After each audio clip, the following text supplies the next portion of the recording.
Dan Mandis here. Sam Rutherford is producing. Joan Jones is in the newsroom. Hey, Dan.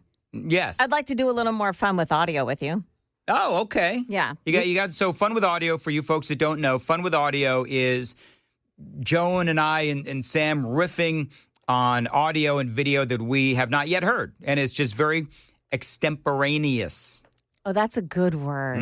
It's extemporaneous conversation. Did you look that up this morning? How come before you can got say on the that air? word? How come I can say that word? Lucky, I guess. Okay. All right. Okay, You ready that to was play? bizarre. Okay, go ahead, Joan, please. Here we go. Oh, my goodness. Did you Stay shank there. this? Don't move. She had this whole thing I did. I planned out, shanked apparently, it. folks. All right, here we go. Decent resume, but go ahead. But Kamala Harris. well, some people have actually said I was the most qualified candidate ever to run for president. Yeah. Some people said Some people, and that actually, she was the most qualified candidate for president. right, here we go. So She went through all of her there are those qualifications things up that to this I point. needed to make sure that people knew. That is And- a decent. but- that is but- a decent but- resume, but go ahead. But there.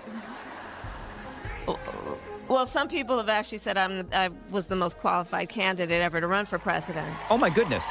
She said ever to run for president. Ever to run. I like the some people say. Very nice, but go ahead. She's with Kara Swisher. Egotistical much? Yeah. Good Lord. Well, if she was here's the funny thing, Joan. Mm-hmm. If she was the most qualified presidential candidate ever, then she was a terrible candidate, because she should have been, if you think about it, if you're listening to what she's saying, if she was the most qualified ever, then why did she lose? She lost because she ran a terrible campaign and people didn't like her. And she oftentimes didn't make any sense. She's getting mocked mercilessly online for it. I bet mean, she honestly. is. Yeah. Well, okay, let's go through her resume. She was a district attorney for San Francisco. She was attorney general for the state of California. Now, as we spoke about, and I'm not going to go over all of this, folks, but she does it in this audio. okay. Well, You want to hear more of her audio? yeah, hold on one sec, though. Okay, go ahead.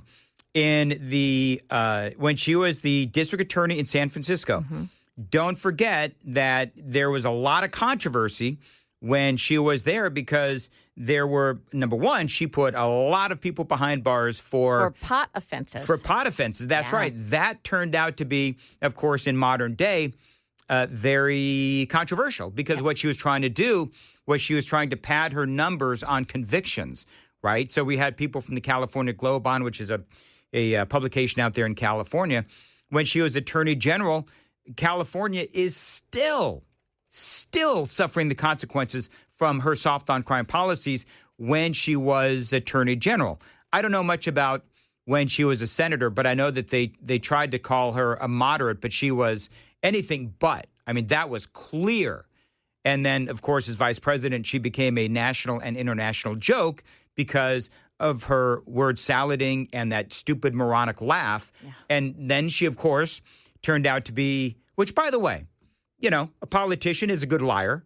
And so she told lie after lie after lie after lie about, number one, what she represented or what her political views were, because she said, oh, yeah, I'm very moderate on things. So really, because, let's look at, back when you were giving interviews when you were a senator, when you were running for Senate for the state of California, and you were very, very liberal, very progressive on all of these different issues. And so it was like, well, the real Kamala Harris, please stand up.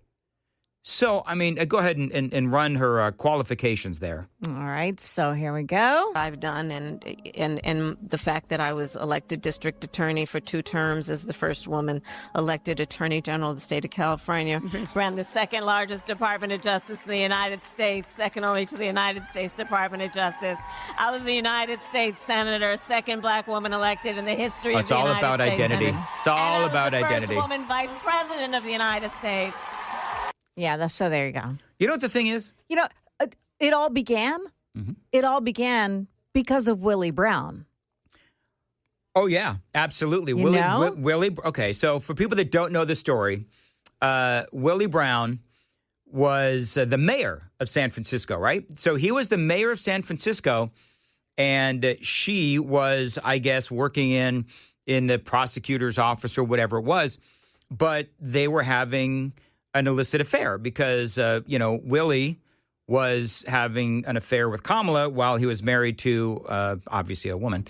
And although you never know in San Francisco. But anyway, so, and they had an affair. And then he convinces her to run for office, district attorney, and he sets her up with all kinds of, helps out his lover to get into political office. That's how she got her political start. And does anybody ever ask her about that? You think Stephen A. Smith is going to run for president?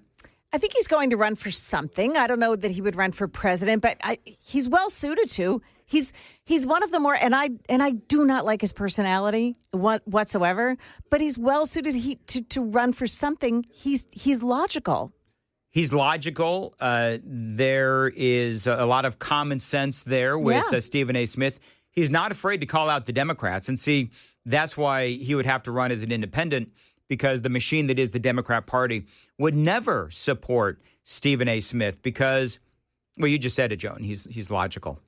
And the Democrat Party right now, they are so illogical. So this is at the Kennedy Center. There was a whole thing at the Kennedy Center. There's all this audio today of this conversation at the Kennedy Center. That may have been the Kamala Harris audio with Kara Swisher. Maybe that's where we found that audio as well that you found, Joan. But this is live from the Kennedy Center. You've got Stephen A. Smith and Tom Homan.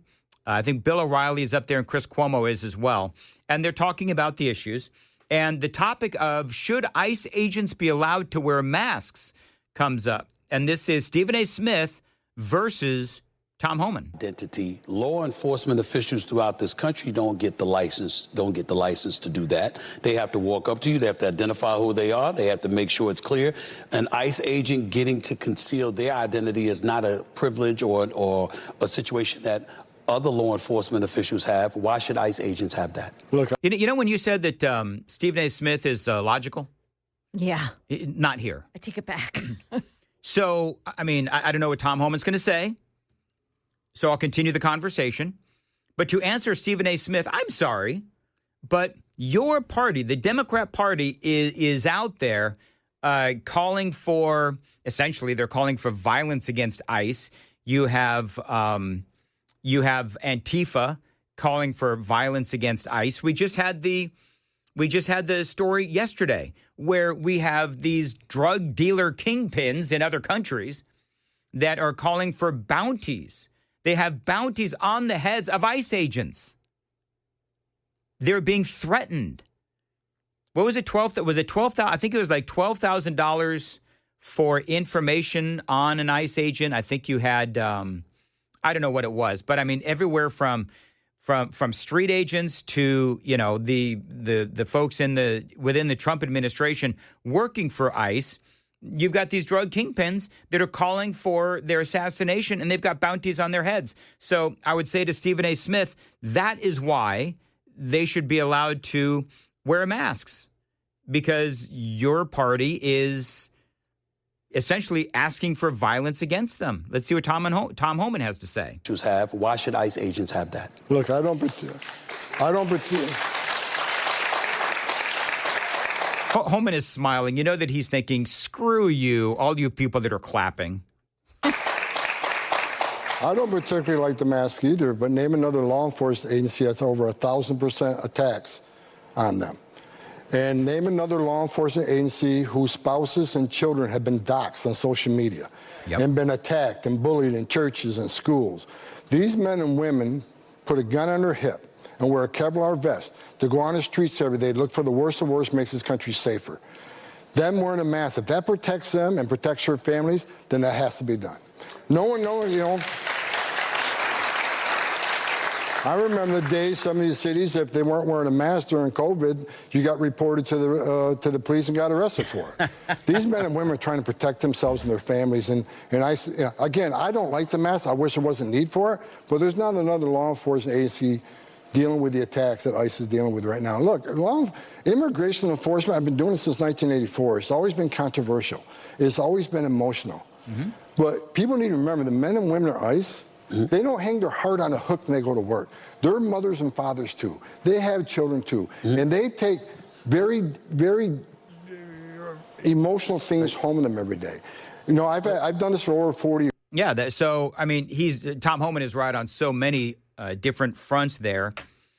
But I would say to Stephen A. Smith, and I would say to Chris Cuomo, because it's O'Reilly and Homan and Stephen A. Smith and Chris Cuomo, is that maybe if your party, Joan, wasn't so repugnant and repulsive and calling for violence against the ICE officers, then they wouldn't have to wear masks. That's the part that Tom Homan left out, but, he was thinking it. Oh, yeah. He was being kind. Well, he shouldn't be kind. I totally agree. He shouldn't be kind. You know what? If the Democrats are going to do that kind of thing, then no, you absolutely call them out. And I think that is the reason why, and I played this audio a long time ago. Maybe I'll replay it when we come back from this break.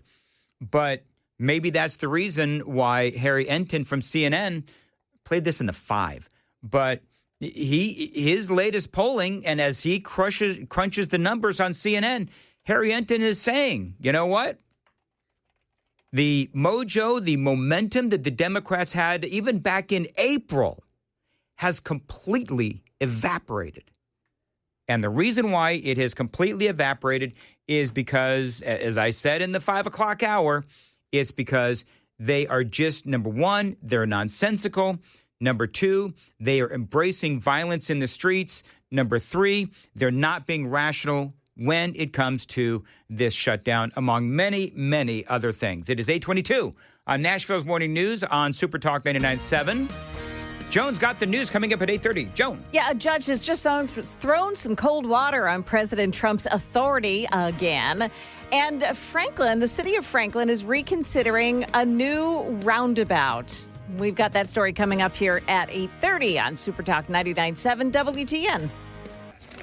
Joan, I don't know if I mentioned to you, but there's a special message for Chris Hand. Did you know about this? I did not. A special message for Chris Hand has come in. If you're watching on the YouTube stream, did you see Dan throw up his hands in disgust at me? He doesn't have his headphones on, Joan. Why not? I don't know, because my great joke that I'm about to do isn't going to land if he doesn't hear what I'm about to do. I don't want to miss the joke. I'm hurrying. Oh, my goodness. You don't want to miss the joke. You know, professional radio hosts are prepared when they enter a studio. You know, I've actually thought about just ditching the headphones altogether. Have you really? Yeah, I'm kind of tired of them. Why are you tired of headphones? Well, we got this speaker above our head now, so you can hear everything in here, even when we're playing audio or when Joan's talking without the headphones. Oh, okay. And I don't know. Really? You can hear all that? Yeah. It doesn't feed back? I didn't know that. No, it doesn't They feed got a back little, at all. speaker. Like, listen, you can hear Joan right now without your headphones. Hello, hello, hello. Oh. What about in here? Yeah, I can hear you too, Sam. See what I'm saying? So I'm like, Yeah. and it doesn't feed back into the mic. Yeah, but, Wow. but see, listen, this is so inside baseball. But Chris, here's the deal. Tell me, Dan. Is that without my headphones, I couldn't hear my amazing voice. That's what it's all about. So close to my ears. This is the thing this is why I always do one ear, because I don't like listening to my own voice. And I don't know how any of you in the listening audience can stand it. Wait, you've got a better voice than I do. Good Lord, I've got the worst voice on the station. I don't know. It's just like, it's weird to hear myself. I'd rather... I keep my headphones turned down. Yeah. Like most times I've got my headphones turned down unless I got to, listen to you people. But this is why I keep one ear off, because I feel like I can actually hear what I sound like instead of hearing myself in my cans. What's that, Sam? There's a call for Chris? Okay, who is it? Oh, it's Nancy Pelosi? Shut up. Oh, wow. Hey, Dan, two can play that game. Shut up, man. Shut up.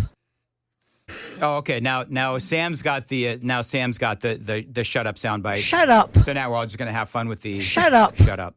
You know what that's from? Yeah. Did you see? Do you know who that okay, so set it up, Mandis. Set it up. Set it up, Dan.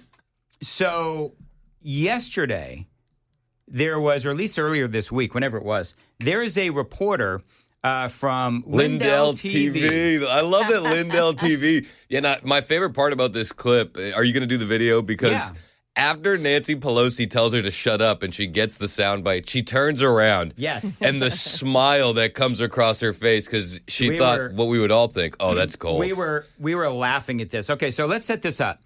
Reporter from Lindell TV is kind of following Nancy Pelosi. And by the way, can I just say that if Nancy Pelosi cannot walk without somebody helping her walk, it's time to step aside, Nance. But anyway, so you folks watching on Super Talk TV can see this, where Pelosi is walking along with how old is she? She is walking along with the help of someone, and this Lindell TV reporter is following her. Congresswoman Pelosi, are you at all concerned that the new January 6th committee will find you liable for that day? Are you at all concerned about the new January 6th committee finding you liable for that day? Why did you refuse the National Guard on January 6th? Shut up. She's hobbling along, 86? Yeah. 86 years old. She's 85 years old. 85. Yeah. So she's hobbling along, and then really clearly this reporter touched a nerve because suddenly she gets all the energy that she can muster. Shut up. To say shut up. And she points her bony finger at her. Her crooked little finger. That would scare me more than the shut up. You know, it's so funny, and I made this joke earlier. Hopefully it'll be funnier this time. Do I need my headphones on? Yes. You know, Nancy Pelosi didn't have to turn her entire body around. She could have just had her head spin around like she's possessed. Like The Exorcist. Like The Exorcist. That's exactly. I think Chris that demonic twist of her whole body is even scarier. I mean, she completely forgets that she needs to be holding on to somebody and pivots. All right, so let's listen to the rest of this. Let's listen to the rest of the story. 6th committee finding you liable for that day. Why did you refuse the National Guard on January 6th? Shut up. I did not refuse the National Guard. The president didn't send it. Why are you coming here with Republican talking points as if you're a serious journalist? The American people want to know. We still have questions. Thank you. Big smile. Big smile.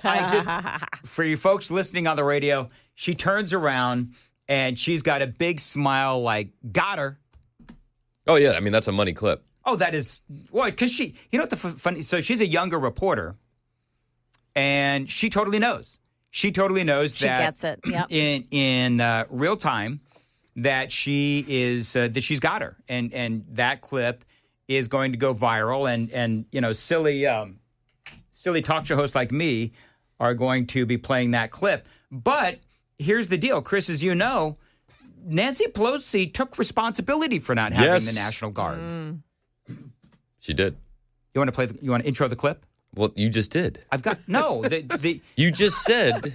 You said, as you know, Nancy Pelosi took responsibility for this. Okay, and then you wait, how do I intro that more? You say, yes, Dan. I did. You say, well, Dan, there was that moment where she was in the back of the car when she was talking about where were the Capitol Police and the National Guard, and she took responsibility. Well, Dan, come on, man. There was that moment when she was in the back of the car. Yes.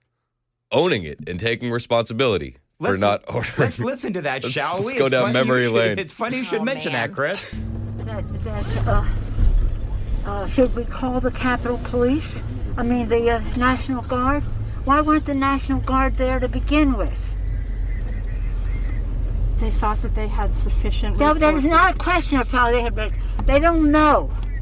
They clearly didn't know, and I take responsibility for not having them just prepared for more. Well, listen, if she took responsibility, then I guess there's nothing else to talk about. Also, bring back masks for Democrats. I prefer Nancy a bit more muffled. Shut up. Oh, sorry. That's all she has to say to you, Chris Hand. You know, shut up. She's in the geriatric corner. So she's 85 years old. Maxine Waters is 87. Bernie Sanders, 84. Okay, so who is the oldest? I want to be fair. Who is the oldest Republican in Congress? Is it Grassley? He's like but ancient. he's in the Senate. Well, I guess it didn't matter. But who's the oldest House member? Because you just mentioned. I'm looking at it. Well, Bernie 91, Sanders is a senator. Grassley is 91. 92. Like all of these people, just go home and be with your grandkids for crying out loud. I want to ask that question. Why don't they retire? Like the only thing that I ever think about is, do I have enough money to retire? You don't have $418 million to your name? I was actually talking to Kennedy about this last night. We were on our way home from church, and I was making her listen to the BBC World Service because it's funny. Why is it funny? It's just funny. It's always funny with the left talking points and then the accents on top of it. Yes. So it's a good time. So we're listening, and then there's some music. It's good. It's great. So there's this musician that's retiring. Somebody in Europe. She's retiring at 25, and I was like, good for her. Yeah. And she said, would you retire at 25? I said, well, if I had that kind of money, I would. And then I thought to myself, I said, no, I wouldn't. I would just probably end up getting fired because I wouldn't have any more reservations. Have y'all heard of FU money? Yeah. I don't have it yet. FU money. That's what it's all about. I shouldn't say that I've been saving my entire life to have enough FU money to do what If you traded like the Pelosi's have. Well, listen, Nancy Pelosi didn't do any insider trading. That is fake news. What she did was she got a good savings account, 4-5% interest. Sure, over many years. She saved it. Anybody can do that. You too could turn $174,000 into $280 million. Not my household, not my neighborhood. Not mine either. You got to cancel Netflix then. Right. Stop going to Starbucks. Speaking of Netflix, so people apparently are talking in the YouTube chat about my Karate Kid shirt. I didn't know that was a Karate Kid shirt. It's a Karate Kid shirt. I've had this Amy bought this for me for Christmas a few years ago. Oh, I thought you were going to say you got it from Mr. Miyagi. No, that would be interesting because Miyagi's been dead for like years. All right, R.I.P. Thanks for bringing that up. Rest in peace. Throwing Miyagi. that salt in that wound for Mr. Miyagi. Shut up. Wax on, wax off. So Amy and I had this whole, and I want everybody's opinion on this. Amy and I had this whole conversation on this. So we watched Karate Kid on whatever it is, Netflix, whatever it is. And so we really enjoyed it for like a long time. It was like the original one, right? Or are you talking about Will Smith's son? Ralph Macchio and just the one that came back. Karate Kid classic. Yes. And so they kind of like jumped the shark, lost the plot. We've got like 3 episodes left. I think maybe it's only 1 episode left. And so Amy and I had this long conversation. Wait. You're not talking about the 80s movie. You're talking about the Netflix series. No, I'm talking about the Netflix series. Isn't that called Cobra Kai? Yes, Cobra Kai. Okay. Yeah. That's what I said, Cobra Kai. And so... Shut up. So we're debating whether or not, because we watched the entire series, and I think there's like 1 or 2 episodes left, and we both decided, like when we saw the last one, that it's now bordering on stupid. Do we put in the final few hours to just actually, you want to turn your mic off? Oh, geez, Dan. What? You know what, Sam? Shut up. Don't cough into the microphone.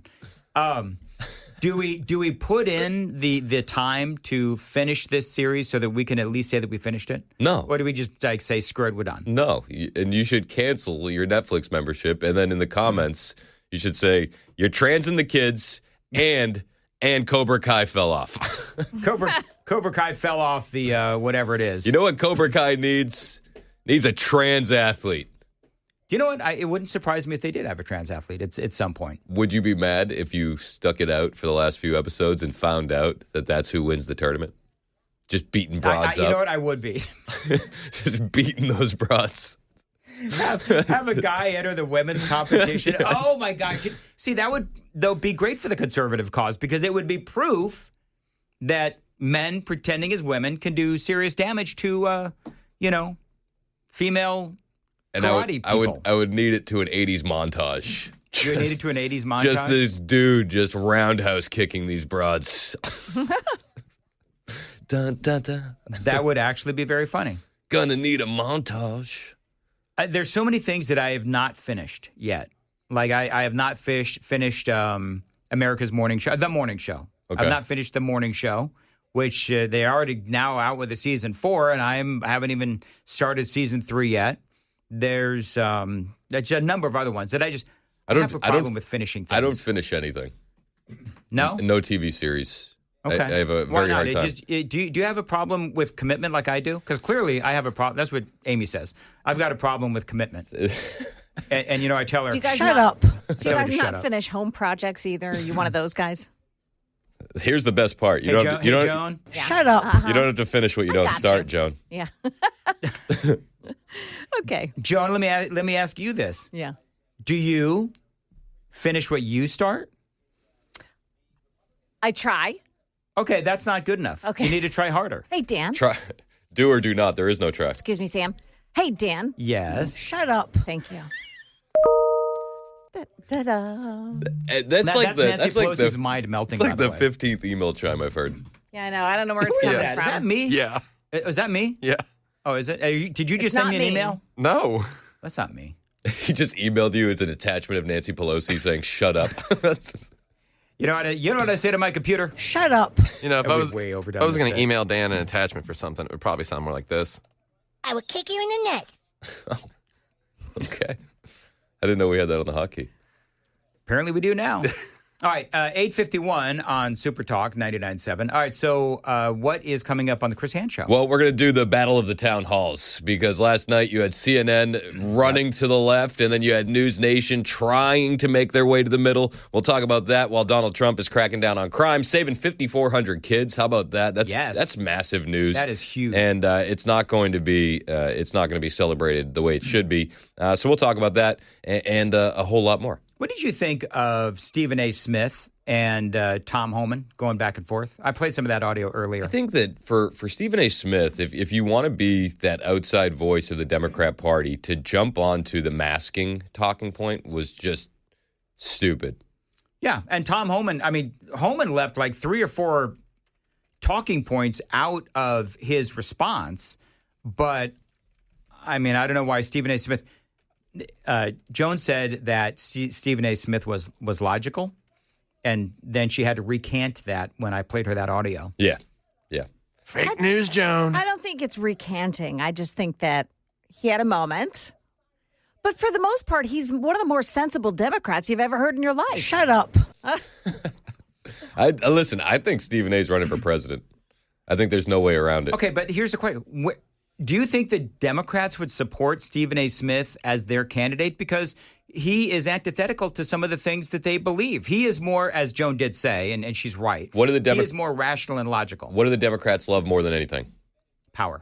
Exactly. Okay. So they're going to go with the guy that's going to take them to the dance. And then I would say for Stephen A. Smith, he provides a unique opportunity for the Democrats because they can control him the same way they controlled Joe Biden. I don't know. He had a very sensible remark to say about Charlie Kirk, and it got a lot of people But upset. let's go back. Time out. Let's go back to Trump term 1. Even Trump coming into office had strings being pulled by old school Republican Guard neocons because he didn't understand the inner workings of government the way he does now. Right. So True. as much as you could like Stephen A. and how he's going to speak, there's still going to be weasels behind him doing what they want to do. Do you believe, though, that he is somebody who would put up with strings? Do you believe that he is somebody who can be, as you said, controlled? I don't know if he would go for that. But There it is What again. is that? But I don't think he would know that he was having to deal with weasels behind the scenes. You don't think so? I think that they could hide their hands. All right. I don't know. I feel like he is uncontrollable. I feel like Trump did have to make some concessions to get the Republicans on board. As you said. Yep. Who was it? Reince Priebus. Yep. Was one of those. Sean Pompeo, Spicer. Bolton, Yes, Pence. all of those people. All of them. And Everyone. he's been paying for those ever since. Now they're getting paid back anyway. By the way, I want to clear something up, Joan and Sam. There's a big debate going on, and these are scurrilous rumors that Murphy's show wasn't feeling good yesterday. Oh. And I guess Chad wasn't feeling great. And they're saying that I'm the one that is responsible for making everybody sick. You and Sam, in a matter of 15 minutes, both have hacked into the microphone. I want to make it clear that I'm not the one that made everybody sick. It was actually you, kind sir. You're just the first one to get healthy, which is actually a lot more proof of guilt than Is that what anything it else. is? Yeah. I never got sick, so it's in there. It's whatever you guys are passing around in that studio. What is actually incredible, Joan, is that you and Ken don't get sick more often because it is a disgusting mess in there. It's just a little dust encrusted. I mean, come on. It's all the good bacteria. Yeah. It's the good bacteria. Didn't your mom tell you have to eat a peck of dirt in your lifetime? You know what, Joan? Your immunity is getting stronger with every day in that dust-encrusted news center. All righty. Well, that was a long way around. 8:55, Joan, what's coming up? Yeah, coming up here, another Senate vote takes place today. What are the chances the shutdown ends with it? Also, city leaders in Franklin changing their minds on roundabouts. That's coming up here at 9 o'clock on Super Talk 99.7 WTN. Thank you, Joan. 8:55, Nashville's Morning News. Tennessee National. Listen, if you've always wanted to live, I was talking earlier about if I could retire right now, and if I had that like Nancy Pelosi money, I would go and I would buy a big house over there at Tennessee National. 20 minutes outside of Knoxville, right there on the lake.